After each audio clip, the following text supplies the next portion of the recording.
Hey guys, I'm Anna, and today I'm going to show you how to fix Metromile mobile app not working. So first of all, you need to make sure you're running the latest version of the app. Open up App Store on your device, and then tap on this search icon in the bottom right corner. Then search for the Metromile mobile app, and if you see this update button right next to the app name, simply tap on it to make sure you're running the latest version of the app. But if you still encounter this issue, then you need to clear App Cache. Go to your device settings and then scroll all the way down to General and tap on it. Then tap on iPhone Storage. From here, search for the Metromile mobile app and then tap on it. Once you're on this screen, you need to tap on Offload App. Tap again to confirm. It'll take a bit for processing, and then a reinstall button will show up. Simply tap on it to reinstall the app.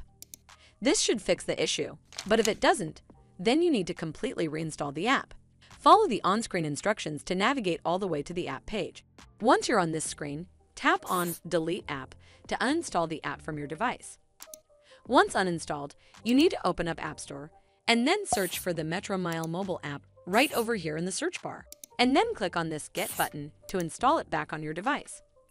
Hopefully this will fix the issue, and if it did, then make sure you give this video a super thanks by clicking on this heart icon to help support the channel, and don't forget to hit that subscribe button.